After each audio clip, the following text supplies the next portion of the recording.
Inilah dia jajaran cast dan jajaran filmmaker dari film Labinak, mereka ada di sini. Yang pertama kita undang dari produser Bapak Dilip Cikani.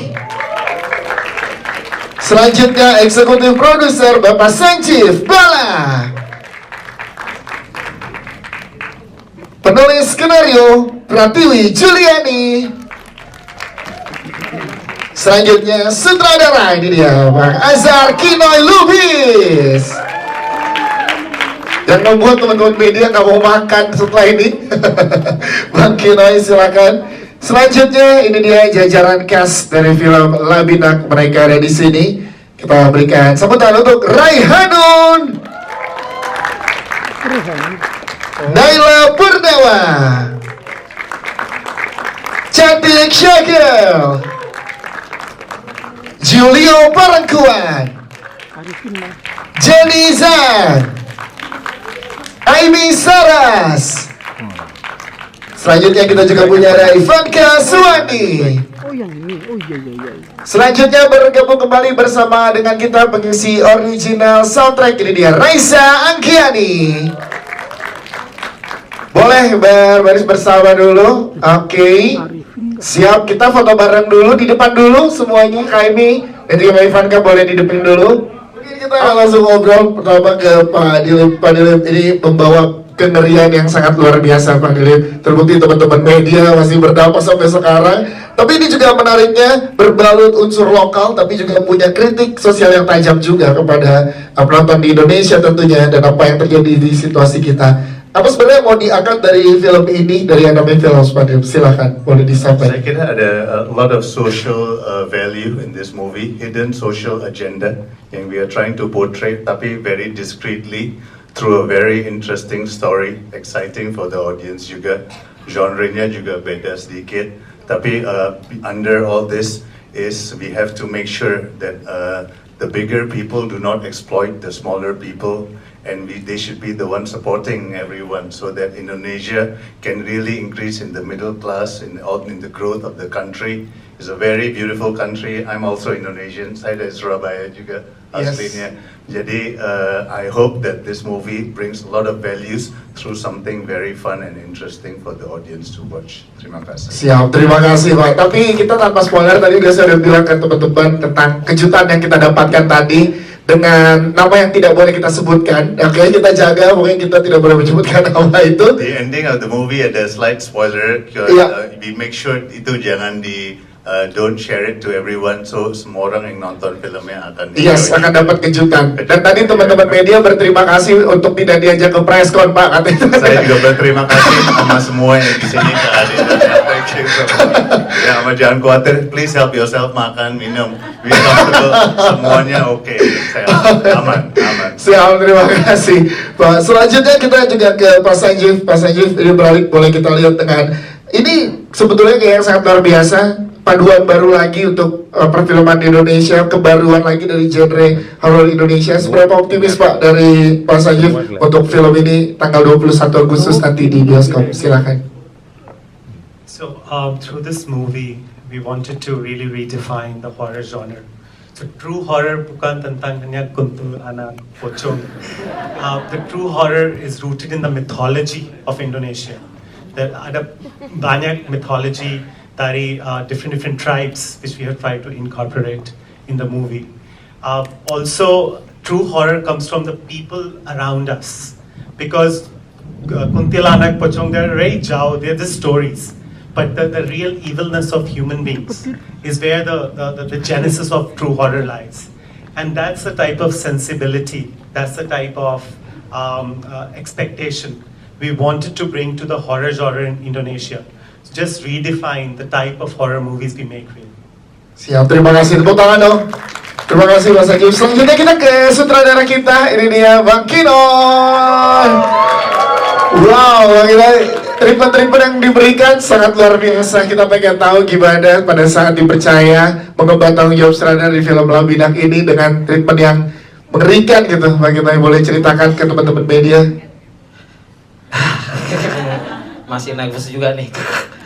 Kembali lagi ya, selalu mendapat perjalanan baru ya, istilahnya kalau bagi aku kayak gitu. Jadi saat ketemu dengan Pak Dilip, Pak Sanjeev, terus ada PJ kayak gitu ya, sangat sesuatu yang saya sambut gitu, visioner yang sangat sekali untuk membangun industri film kita kayak gitu ya. Kita tahu horor selalu dengan kuntilanak kayak tadi kata Pak Sanjeev kayak gitu, terus ada pocong, ada tuyul kayak gitu ya, segala-segalanya. Tapi bagiku penonton kita sudah harus ada bentuk lain kayak gitu loh, pada bentuk lain kayak gitu. I don't know, mungkin kok jadi bahasa Inggris juga ya? Nggak apa-apa, makin aman. Semua itu memang Jarang-jarang ini. Jarang-jarang ya. Jarang-jarang ini. Lanjutkan. Jadi ya ngomong apa tadi nih?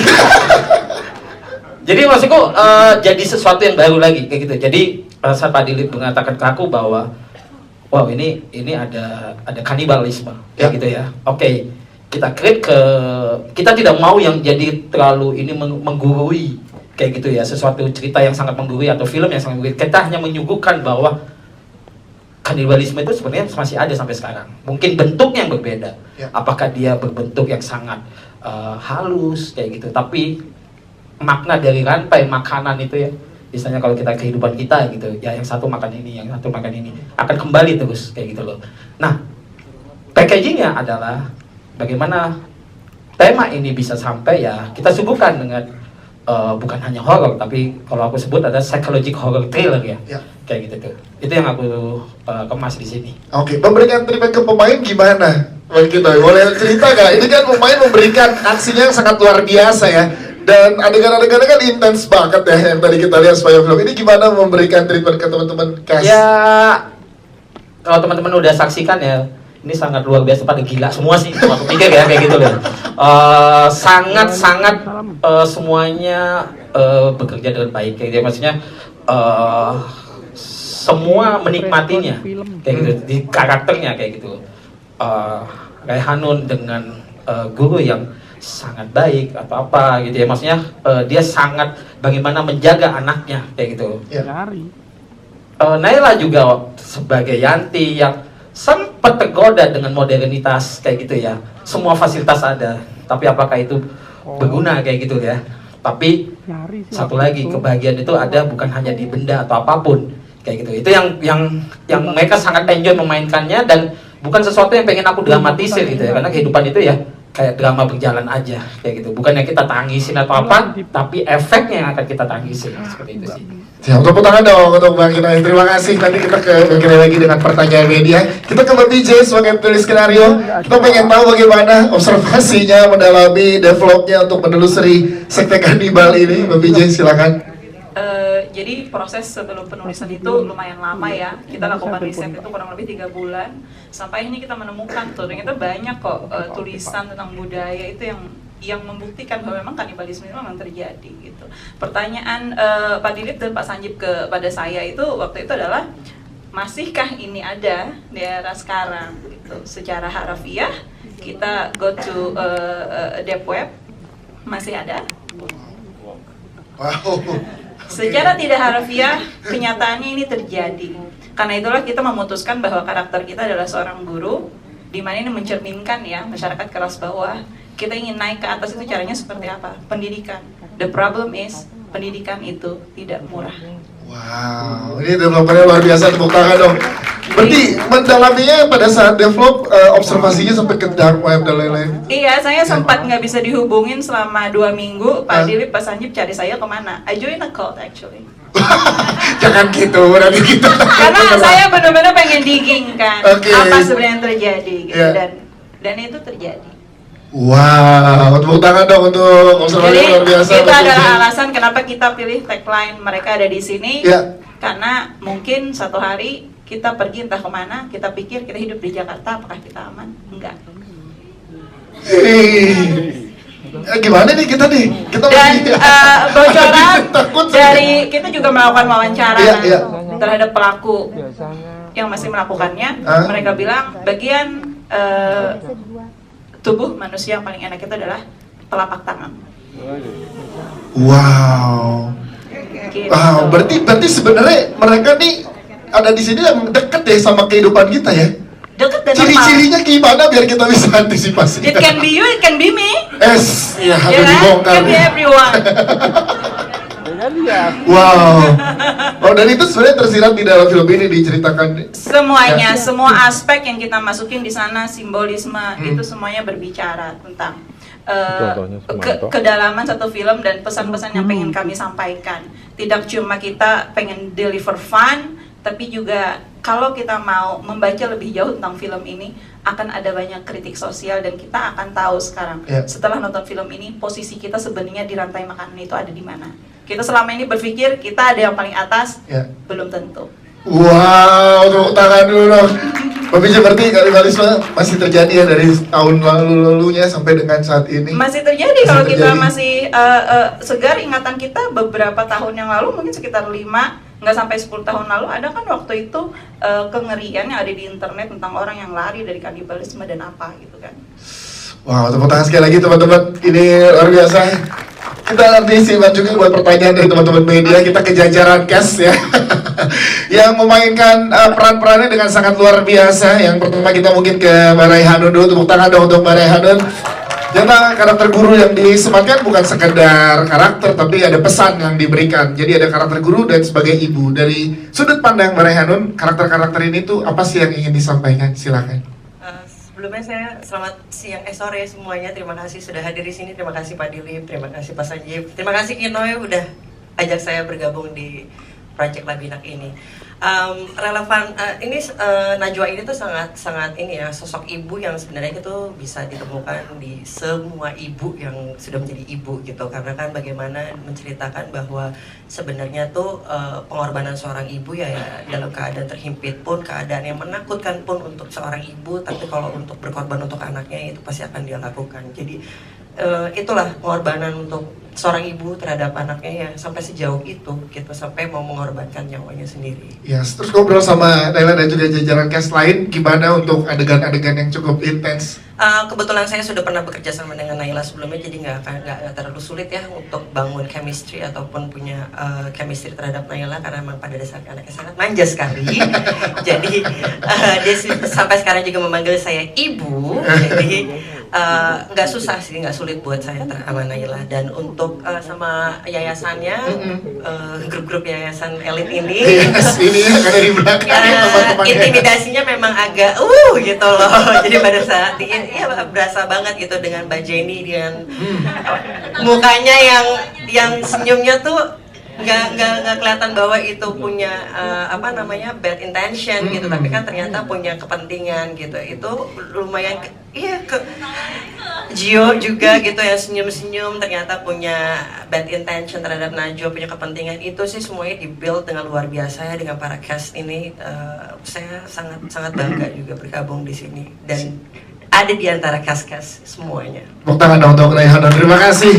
Naila kita pengen tahu kamu dari sudut pandang Gen Z ya kan, yang tadi bagaimana sempat cerita pasti dengan saat sekarang apalagi ya tergoda dengan modernitas dan lain-lain. Gambarannya itu seperti apa sih yang kamu dapatkan di karakter Yanti ini? Silakan. Ya. Sebelumnya terima kasih banyak buat teman-teman semuanya yang udah nonton filmnya. Terima kasih juga, aku senang banget bisa bergabung di film Labinak ini.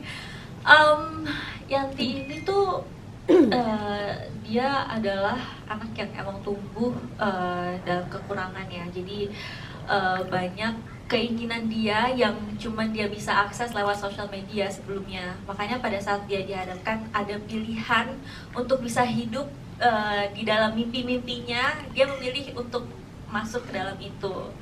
Makanya sebenarnya menurut aku Yanti ini bukan karakter yang jahat sebenarnya, cuman karena dia tergoda atas kemewahan, atas mimpinya, makanya dia bisa terjerumus ke dalam itu. Jadi ya gimana melihat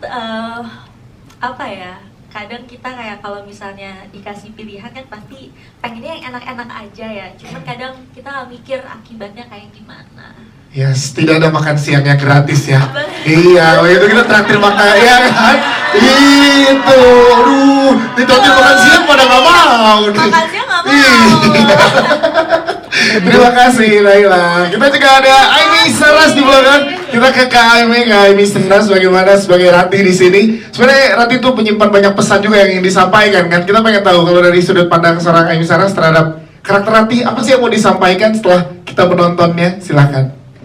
Sebelumnya, selamat sore teman-teman media. Saya senang banget memainkan Ratih. Thank you Pak Dilip and Pak Sanjeev, also Bang Kinoy for the guidance. Karena Ratih, akhirnya aku bisa cerita tentang Ratih ya, karena kompleks ya.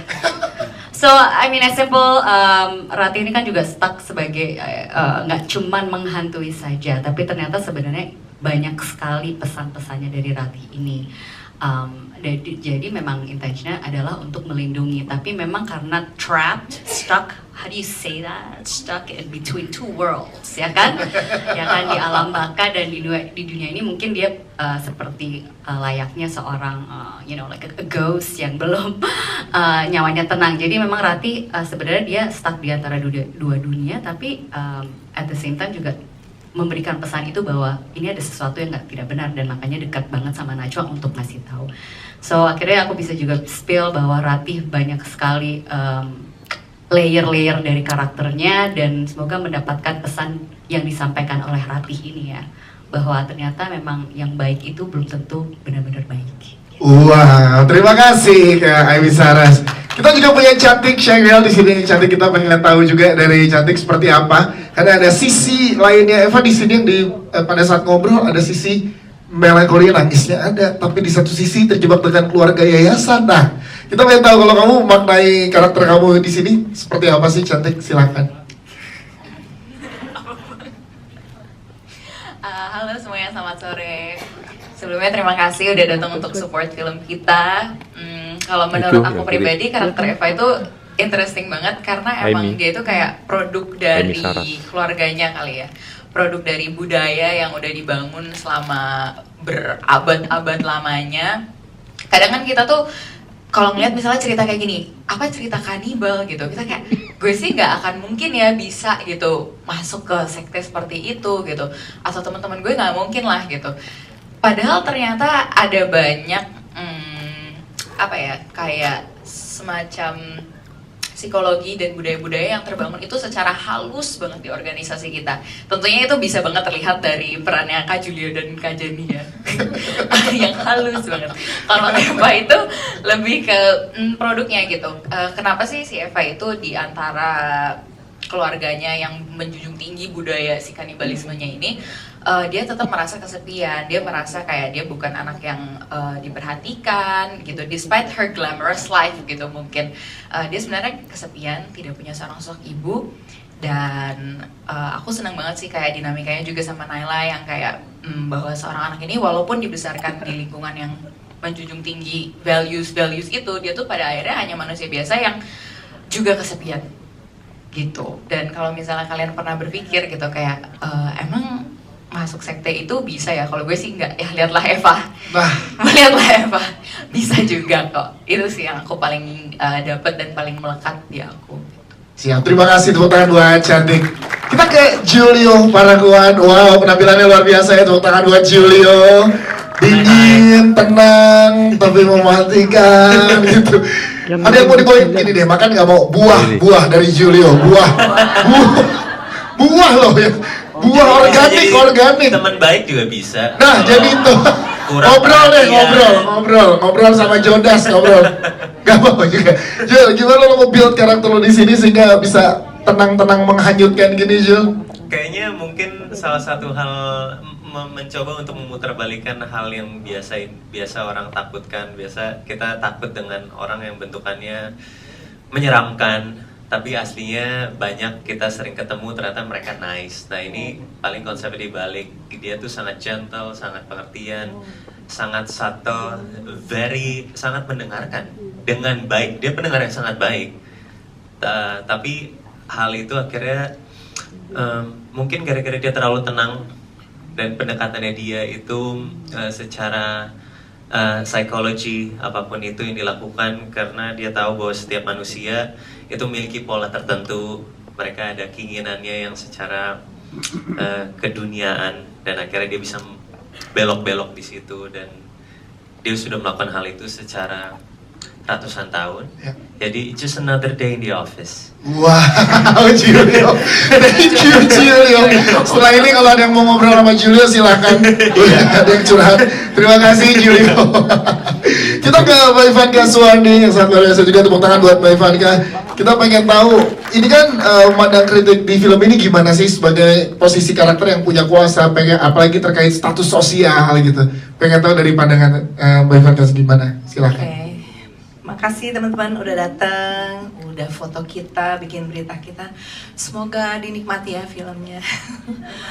Dan makanya karakter saya di sini adalah sebagai ibunya Lucius dan yang mempunyai payung emas ya. Dalam hal ini saya sangat bertanggung jawab untuk meneruskan payung emas dan semua keturunannya. Termasuk saya juga udah membentuk Lucius menjadi putra mahkota yang berhasil. Nah, mungkin ini menjadi contoh bagaimana ya relevansi dengan sekarang ya. Bagaimana kita di suatu tumpuk kekuasaan dan ambisi itu harus meneruskan. Dan termasuk pada keturunannya yang punya darah payung emas. Jadi mungkin kalau di dunia nyata sekarang adalah bagaimana orang saling berebut untuk mendapatkan sebuah usaha atau mungkin merebut sesuatu dan bertahan di atasnya. Dan ya mungkin menjadi contoh untuk orang-orang yang greedy ya, supaya jangan terlalu greedy dan lihat ke bawah. Iya sih, itu dia. Terima kasih Mbak Ivanka. Ada Mbak Jenny yang juga yang tadi Pak Rehanun bilang ketawanya itu loh. Buat teman-teman mengingat di sini ya, gitu. Itu gimana nge-build karakternya, nge-developnya sehingga tadi juga sama yang kita rasakan saat melihat karakter dari Diana dan juga Jodas di sini gitu. Tenang tapi menghatikan banget. Silakan Mbak Jenny. Mungkin di sini ada yang mau bergabung dengan payung emas mungkin. Oke, pada dasarnya kita sebagai manusia itu pasti punya sisi seperti Ibu Diana, itu pasti. Menurut saya cuma tingkatannya aja yang berbeda. Pada saat kita kepepet dan kita terjebak oleh keadaan, pilihannya cuma dua, dimakan atau memakan. Itu aja sih sebenarnya. Jadi untuk karakternya sendiri, mungkin untuk saya pribadi, saya mengesampingkan sedikit sisi kelembutan saya untuk memasuki sisi kejam ya kayaknya. Jadi yang sebenarnya kita takutin itu adalah setan yang ada di diri kita sih, itu seperti emosi, ambisi yang tidak terplanning dengan baik, jadinya hal-hal yang jahat itu yang keluar. Wah, terima kasih Mbak Jenny. Dan kita juga ada pengisi original soundtrack kita, ada Raisa Anggiani yang kita tadi udah dibawakan secara live di depan teman-teman. Kita pengen tanya gimana Raisa saat diajak terlibat di sini dan menyanyikan original soundtrack untuk film Labinak, mereka ada di sini. Silakan. Halo semuanya. Hai. Sebelumnya terima kasih tadi juga sudah meluangkan waktu untuk mendengarkan aku bernyanyi soundtrack untuk Labinak ini. Tadi pertama kalinya aku menyanyikan lagu Langkah Tanpaku. Ini kayaknya pertama kalinya juga aku diajak untuk mengisi soundtrack dan membuat soundtrack untuk film horor juga. And it is such a pleasure for me as well. Terima kasih banyak Pak Sanjeev, Pak Dilip sudah memberi kesempatan ini. Dan sebenarnya terlepas dari konteks kanibalisme keseluruhannya ya, sebenarnya kalau di dalam lagu ini sih aku lebih mengangkat tentang hubungan dari ibu dan anaknya gitu, tentang pengorbanan dan seluruh esensi cinta yang diberikan di antara mereka berdua. Dan ada beberapa lirik juga yang memang mungkin ini nggak sepenuhnya juga aku bikin, tapi beberapa juga aku bikin. Salah satu yang paling menarik menurut aku itu ada yang dan ada kalanya saat malam kau terlelap dan ada kala jadi nyanyi nggak apa-apa? Nggak apa-apa dinyanyiin boleh dong. Iya. Ada kalanya saat malam kau terlelap, tangisku pecah, membayangkan suatu saat ku akan pergi. Dan aku rasa tuh ini nggak harus berada di film ini, tapi bisa relate ke seluruh ibu gitu ya, maksudnya kita semua pasti punya ketakutan bahwa kita akan pergi suatu saat nanti, kita ngelihat anak, aku juga belum punya anak ya, kita masih jauh sebenarnya ya. Cuman maksudnya membayangkan kalau aku berada di karakter ibu atau mungkin sebagai anak pun gitu takut kehilangan ibunya gitu, jadi mencoba untuk membayangkan dan berada di karakter itu, memasukkan lirik juga di dalam lagu ini, dan semoganya kalian juga turut merasakannya, dan semoganya untuk lagu ini bisa resonate dengan soundtrack di Labinak, and yeah, hopefully you love it. Thank you. Terima kasih Raisa Agiani. Selanjutnya kita berikan kesempatan buat teman-teman media yang ingin bertanya, boleh katakannya. Ya. Saya Gregorius dari Gregodia. Pertanyaan saya untuk mengenai ini film Labinak, saya notice ada satu benang merah lagi antara produksi film sebelumnya, yaitu Bayang-Bayang Anak Jahanam, di mana di situ pun ada sekte, ada ritual, yang mana di sana sekte ritualnya untuk mendapatkan momongan, sementara di sini sekte ritualnya untuk kehidupan abadi. Apakah ini merupakan satu formula sukses yang sama dari Anama Films? Thank you. Dari Anami ya, oke, kita minta. Silakan Mas Sajif atau Pak Dilip, silakan. Ada benang merah dari kedua film yang sebelumnya tayang dari Anami dan juga di Labinak ini. Saya kira waktu BBAJ itu bukan sebenarnya filmnya Anami yang pertama, itu film yang teman saya mau kita rilis, jadi kita bantu dia rilis film itu. Jadi film ini fresh banget dari ide, dari konsep, dari desain, dari script writing, kita involve. Yang BBAJ itu sebenarnya kita tidak involve, jadi tidak ada hubungan sama sekali sama film itu. Oke, siap. Terima kasih untuk jawabannya. Baik, selanjutnya ya di depan sini ya, boleh. Di depan sini, ya, silakan. Iya. Iya lagi. Selamat sore, saya Iqbal dari Pakai Popcorn Media. Selamat atas rilis film Labinak ini ya Pak. Dan juga saya mau tanya kepada produser dan sutradara, Labinak ini ide dasarnya dari mana ya? Dan ada notis sedikit dari saya, sepengetahuan saya ada di suku Agori India. Karena di suku Agori India ini terkenal keadaan kanibalnya. Apakah ada ide dasarnya dari situ? Dan juga untuk di vlog filmnya, apakah ini pakai treatment khusus apa? Ini asli apa gimana gitu? Semoga kisah nyata atau gimana gitu atau gimana? Bukan daging asli. Properti asli apa enggak gitu? Oh gitu tadi bukikar asli. Iya. Semoga film ini dapat box office di kuartal minggu pertama. Amin. Terima kasih. Terima kasih. Silakan boleh dijawab, Kak BJ, boleh dijawab atau Bang Kina? Ya, silakan. Nanti mungkin dibantu oleh Pak Dilip.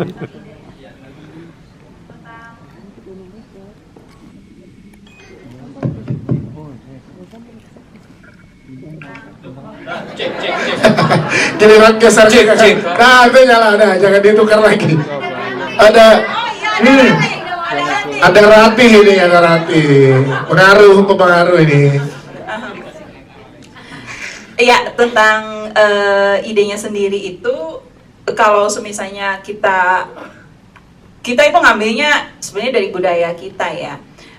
Kejauhan kalau kita ngomongin suku Agori gitu, which is sebenarnya untuk suku Agori sendiri pun jatuhnya itu nggak ke kanibalisme, itu berbeda ya. Tapi kalau suku kita sendiri di Indonesia, bahkan saya sendiri ya, saya orang Kalimantan gitu. Even di suku kami Dayak pun sebenarnya ada sejarah. Pada saat kami berhasil invasi suku yang lain, kami akan melakukan ngayau, yaitu pemenggalan kepala, dan kemudian kami akan, sorry ya menyebut kami, maksudku suku Dayak yang mendahulu, mereka akan makan daging suku yang berhasil mereka kalahkan, dan mereka akan bawa kepala orang tersebut sebagai merchandise ya, untuk memamerkan bahwa mereka berhasil melakukan sesuatu gitu. Dan untuk risetnya sendiri itu pada akhirnya kita berhasil tuh menemukan satu skrip dari Friedrich Nietzsche tahun 1935 yang itu dia menemukan runtuhan candi di Padang Lawas, Sumatera. Di sanalah kita menemukan tuh skripnya bahwa pada zaman dahulu ada pemujaan Dewa Bhairawa, tapi pada zaman itu ya tumbal sendiri itu dipilih orang-orang yang berhasil dipilih sebagai tumbal itu mereka menyerahkan dirinya secara sukarela karena mereka berpikir bahwa mereka melakukan pengorbanan untuk daerah mereka. Seperti itu kan, kebanyakan kan sebenarnya sekte itu seperti itu, kita memberikan tumbal dan sebagai timbal baliknya yang kita dapatkan adalah kemakmuran. Tetapi kan ini meskipun nilai-nilai tersebut masih ada sampai hari ini, masih ada beberapa yang melakukan pesugihan dan apapun itu, mencari tumbal yang menyerahkan diri secara sukarela itu kan sangat sulit. Nah itulah yang coba kami pecahkan di cerita ini, dimana saat sekarang di dunia modern semua orang mulai membangun sistem. Bagaimana orang-orang ini yang mengharapkan mereka bisa mendapatkan tumbal yang mau menyerahkan dirinya secara sukarela setiap tahun terjebak dalam sistem itu. Wow, terima kasih penjelasannya. Bagi yang mau menambahkan silakan. Yes. Ibunya langsung ketawa. Kenapa Bu? Ada sup daging ada di depan ada mau. Ya kembali lagi gini ya, kanibalisme di Indonesia gitu. Kita nggak tabu gitu loh dari zaman prasejarah atau kapanpun di Indonesia ini kan semua menyatu dunia ini kayak gitu loh. Ada iklim yang membuat diri terpecah-pecah dengan budaya-budaya yang lain kayak gitu. Jadi sebenarnya kanibalisme juga ada di daratan Nusantara kayak gitu sampai kita juga di Papua juga masih ada ya di suku Khoi. Di pohon di Merauke kayak gitu ya, mereka hidup di atas pohon kayak gitu loh. Nah itu yang kan itu aku ngalamin juga saat ke Merauke, wah hati-hati nih ada kanibal kayak gitu kan, kayak gitu. Jadi sebenarnya semuanya ada kayak gitu, tapi bagaimana situasi itu kan ke era modernnya gitu. Nah di sini saat ada tema yang kayak gini, bagaimana ini tidak menjadi sesuatu yang kita mengkritik budaya luar kayak gitu loh. Jadi makanya kita bawa ke suasana ketirban yang memang secara lokalnya ada, kayak misalkan tarian ritualnya kayak gitu. Itu kan menjadi sesuatu yang aku coba untuk diskusi sama Yuyun ya, secara koreografi kita ambil dari Aceh, dari Toraja atau apa itu kita kemas menjadi satu gitu secara tariannya. Mungkin ada pola-pola gerakan yang menjadi dari Papua kayak gitu. Jadi ini berasa tema yang beda. Kalau kita nonton ini kayak film-film gaya film-film luar gitu, tapi kok deket ya. Nah itu yang saya coba treatment kayak gitu, seperti pocong malu ya kalau saya bilang ya, yang di sini kan pocongnya malu kayak gitu kan, ditutupin kayak gitu. Ini kan saya sebut waktu pas di lokasi ini pocong malu namanya. Biasanya kalau orang pocong di sini apa namanya ini enggak permen apa? Sukus kayak gitu. Nah ini ikatannya di leher kayak gitu loh. Nah kalau kita lihat juga ada kan seperti ada simbol-simbol Sanskrit ya. Iya. Kalau kita lihat kan dunia ini Nusantara juga dulu memakai bahasa Sanskerta kayak gitu, Sanskrit gitu loh. Nah kita coba balik lagi ke situ bahwa bukan di Jawa dulu asal mulanya bahasa Jawa gitu, bukan kayak gitu kan. Nah kita harus peduli sama sejarahnya kayak gitu. Jadi ya looknya modern atau apapun ya ini yang terjadi di era sekarang. Tapi aku mencoba untuk ya kalau kita contoh kayak Parasite, Get Out, ya kan, Talk to Me dengan yang sangat modern, tontonan-tontonan yang sangat modern gitu, tapi rasanya dekat sama budaya kita. Itu sih yang aku pengen sampaikan. Siap, terima kasih, tepuk tangan dong untuk dan kalau tadi apa propertiesnya itu nggak ada visual effect atau apapun kayak gitu, itu praktikal semua kayak gitu. Jadi kayak Julio yang makan atau apa ya usus atau apa kayak gitu ya, itu kita bikin sebagai dari mockup dan apa kayak gitu ya, semua itu tidak ada CGI atau apapun gitu ya, karena di sini aku lebih mengutamakan semuanya real kayak gitu. CGI atau visual effect fungsinya hanya untuk touch up kayak gitu, jadi bukan menjadi sesuatu yang dominan atau apapun itu sih. Siap, terima kasih Bang kita untuk jawabannya. Ada lagi yang ingin bertanya teman-teman media di sini di kesempatan press conference ini? Kalau belum, saya mau bertanya ke jajaran cast dari yang tadi dijelaskan oleh BJ di sini, menarik ya. Nah, ada nggak teman-teman media juga yang dijelaskan dari awal ternyata ada sejarahnya sepanjang itu dan risetnya sejauh mana? Bang Harun boleh ceritakan mungkin? Pilihnya lagu Raisa. Mukanya. Iya tadi sih pas dikasih tahu sebenarnya pas diceritain sama Mbak Biji tuh oh gitu ya. Itu pengalaman menarik banget ya Mbak Biji ya. Kayak gitu. Tapi saya menjadi tahu besok-besok saya mau bawa sarung tangan aja sih. Hah? Paling enak kan soalnya kan telapak tangan. Jadi wow itu juga pengetahuan yang apa maksudnya bukan mitos tapi juga ya memang mereka ada di sini sesuai dengan tagline yang lebih enak gitu kan. Memang mereka ada di sini gitu. Jadi iya bener juga. Itu suatu hal yang baru, pengetahuan yang baru juga buat saya. Sama juga ada satu yang pengen saya tambahin juga sih tentang memang segala sesuatu yang instan tuh emang nggak ada yang pernah bisa enak gitu kan. Apa yang didapatkan sama Yanti itu kan yang ditawarkan juga sesuatu yang instan gitu. Itu ya jangan terbuai lah sama sesuatu yang instan gitu. Siap, terima kasih. Tapi mereka ada di sini. Ada ya. Oke, terakhir kesempatan buat teman-teman media di dalam studio ini. Ada lagi yang mau bertanya? Baik, nanti akan ada kesempatan untuk doors of interview buat teman-teman media setelah ini. Namun kita minta closing statementnya dari jajaran produser. Mungkin Pak kirim dulu, kami persilakan Pak closing statement buat teman-teman media yang baru saja menyaksikan film ini. Yes, pertama kita berterima kasih ke Tuhan Yang Maha Kuasa. Sebelum apa-apa, kita ada opportunity buat bikin film sebagai namanya film PH yang relatively baru. Mudah-mudahan Anda semua suka sama reviewsnya, tulis yang bagus biar sukses juga filmnya, biar kita bisa tambah bikin film yang lebih beda dari yang lain-lainnya yang di Indonesia. Terima kasih banyak atas kehadiran semuanya. Thank you so much. Terima kasih, Mas Sanjeev. Silakan closing statement dari Mas Sanjeev. Thank you very much for all your support. Eventually, please remember, this is about humanity at the heart of it. It's about the sacrifices we make to give a better life to our kids. It's about the love which exists in families. It's all about giving more opportunity to the people of our country so that we can all have a better life and we are not facing the choices which were confronted by the character in this movie. So please support us. Thank you very much. Thank you teman-teman juga. Kita akan foto bareng sekali lagi. Yang di depan boleh tetap duduk dan merapat. Yang di